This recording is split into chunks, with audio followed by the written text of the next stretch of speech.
So ag is the future of liquid biofuel for biodiesel in Hawaii. What kind of crop? Jatropha, is that your primary one? We've done jatropha, we've done sunflower, safflower, camelina, played around with soy and peanuts and a whole bunch of other different pieces. Pongamia, we're hoping to get some pongamia this year. So it all works. Bob, are your operations in other parts of the country and other parts of the world, are they primarily based on a waste oil base and then you're building from there, or how the other ones work? Well, for us, for our company, we kind of specialized in the waste oils. So a base of used cooking oils and animal fats and waste grease. But it depends on what's in their area. So in the United States in general, about half of this biodiesel is made with soybean oil. And then the other half from everything else, corn oil, the corn oil they get off of ethanol plants, which is a low-grade corn oil, Right. and animal fats, vegetable oil, cooking oils.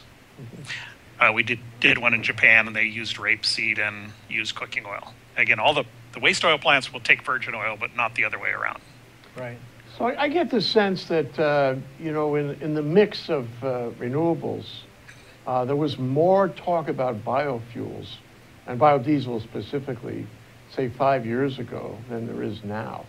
Because I think the focus has been on photovoltaic and solar, and to a lesser degree wind, but not so much in biofuels. Am I right about that? Is there a relative, lack of interest in biofuels these days?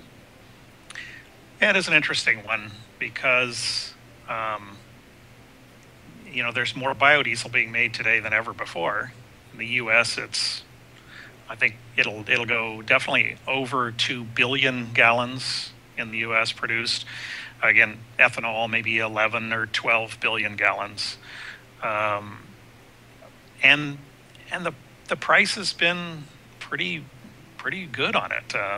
Oftentimes it's cheaper than petroleum at the rack. So, but you're right. The talk about it, the interest in it is not there. A lot of the interest here was the need to firm up the intermittent power, and there really aren't a lot of alternatives to doing that. There's certainly geothermal and there's some hydro, but everybody, including the utilities, were holding out for biofuels as being a way that they could get a firm source of power to mix in with their intermittent solar and wind. And that sort of seems to have dropped off the table. Yeah, and I think part of that, Mike, it must be, part of it is the focus on storage, on batteries. Because if you want to avoid intermittent problems, then you buy batteries. And the technology, I guess it's very interesting. It's high tech. It's exciting. Very expensive. There you go. But that's sort of the natural progression. First, you have the technology of solar and PV, and then you have the technology of batteries. They kind of go hand in glove. And biofuels is just not discussed in that context. But my question to you now... But it is the backup of that. It is the backup. If you use biodiesel as baseload power, in other words, don't change anything. Mm-hmm. Don't get PV, don't get solar. Just put biodiesel in instead of petroleum diesel. That was never our idea, and it wasn't a good idea.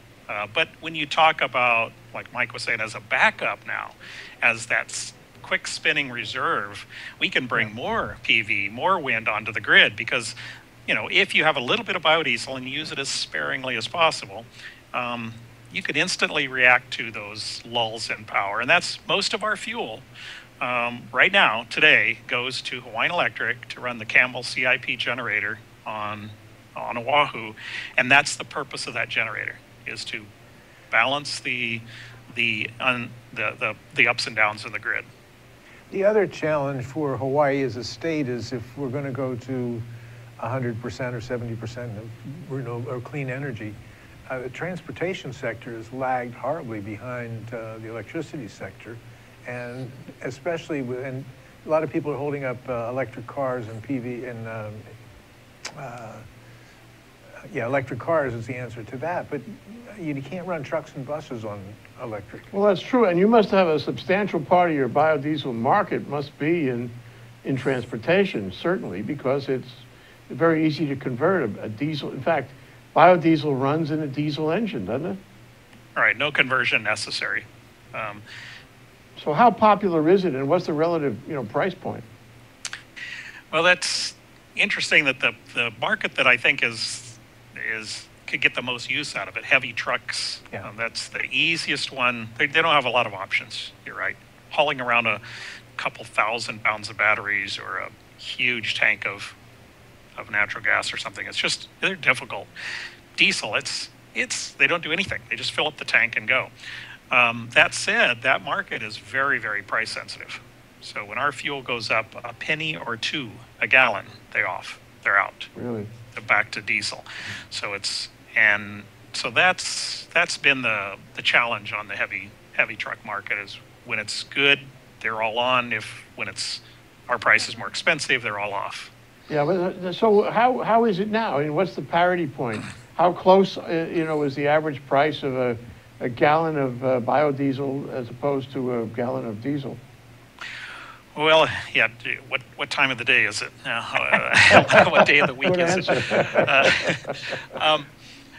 The last 2 years, when the price of fuels dropped really low, we actually became a little bit more expensive than diesel. Before that, we were cheaper. So we were cheaper than diesel. We had a lot of trucks, fleets coming on using it, either as 20% or 100% biodiesel. The price of fuel went down. They said, well, we'll just stay off for a few months until it comes back up. Well, that few months lasted, as you know, into a couple of years now. Right. Still yet, we're only about, I don't know, on the wholesale, the best price folks, we're a nickel or a dime over the price of petroleum That's diesel. pretty close. So Now, is there really anything you can do in the production process that would drop that to parity or below? We're trying to do some process improvements and optimize our plant over here. We've made making changes on a monthly basis to trim costs and get price down, and it's really kind of regular kind of stuff, buying materials in bulk, economizing every bit of the system so we get the ultimate output for every gallon input. We just went on a biodiesel generator to make our electricity a few months ago. So all those things save money every month. Right. On the other side, the bad thing that happened is January 1st, the only federal credit we have, federal excise tax credit for biodiesel, went away again. It only goes on for a year or two at a time.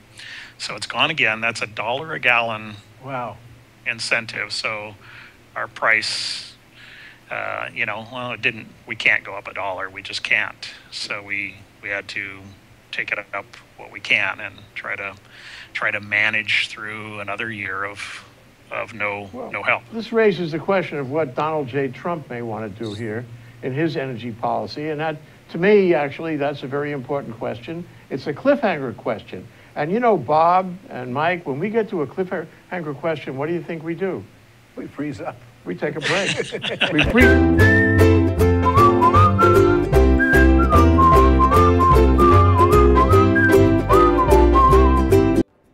Aloha and Happy New Year. It's 2017. Please keep up with me on Power Up Hawaii, where Hawaii comes together to talk about a clean and just energy future. Please join me on Tuesdays at 1 o'clock. Mahalo. I'm Ethan Allen, host of Likeable Science here on Think Tech Hawaii. Every Friday afternoon at 2 p.m., you'll have a chance to come and listen and learn from scientists around the world. Scientists who talk about their work in meaningful, easy to understand ways. And you'll come to appreciate science as a wonderful way of thinking, way of knowing about the world. You'll learn interesting facts, interesting ideas. You'll be stimulated to think more. Please come join us every Friday afternoon at 2 p.m. here on Think Tech Hawaii for Likeable Science with me, your host, Ethan Allen.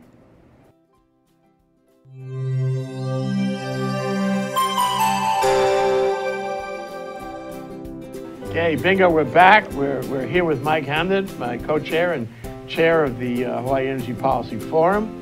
And we're talking to Bob King, who's the president of Pacific Biodiesel Technologies. And we're talking about whatever happened to biofuels. We're going to catch up on that. And so just before the break, we were talking about changes in federal policy on what credits and incentives. And we were going to speculate, and I hope Bob will join us in speculating, what Donald J. Trump is going to do about it as part of his energy policy. You have any inside information on that, Bob? None. We throw darts at the wall to guess to properly plan for the next 4 years. But yeah, it's kind of I looked specifically on the RFS, Renewable Fuel Standard, through the EPA. And, where does he stand on that? And it's interesting. At one point, he was for the RFS, and then he came out adamantly against it. This during the campaign, against the RFS. We're going to disband the whole thing. And then he went to Iowa, and all of a sudden, he's back supporter of the RFS again. So both sides of it, he'll be right. He'll have said, whichever direction he goes, he will have said it before. But what's he going to do about it? And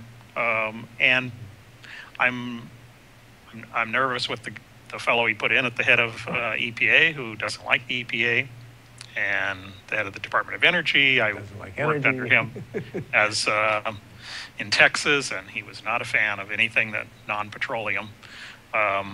So I think they'll do well for the petroleum industry, but that's our competitors. Mm-hmm. So what are they going to throw a couple bones out to the renewables or not? That's the question. Yeah, well, part of that is the cost of oil, isn't it? Because it's been low a long time. And, there are those who would like to see it controlled in production and therefore see a rise in price, but that hasn't really happened all that much. And if you were going to speculate a result here, you'd probably predict that the price of oil will go up in this world. And when it goes up, you'll be in better shape in terms of parity, right? Yeah, exactly. Somebody that's thinks through these things on a international level was kind of surmising that one of the reasons that oil has stayed low is that because of the success of wind, because of the success of PV, they're actually scared that they might not have a market when they get to the end of their oil, and so. Rather than trying to keep the price up and make it last a long time, they're thinking they better just get it out of the ground and sell it at whatever price it can get. And move on to something else. Frankly, the oil age may be over before we run out of oil. Mm-hmm. Of course, there's a possibility. May offer this alternative. The possibility that they want to keep the price low because that. Is a disincentive to the development of clean energy. It slows down the development of clean energy, and that probably helps them in the long term to slow that down. Hey, Bob, you mentioned the federal tax support going away. What's been put into place? I mean, I know the answer to this, but our audience doesn't necessarily. What's been put in place in terms of incentives at the state level, and what good have they done for the industry?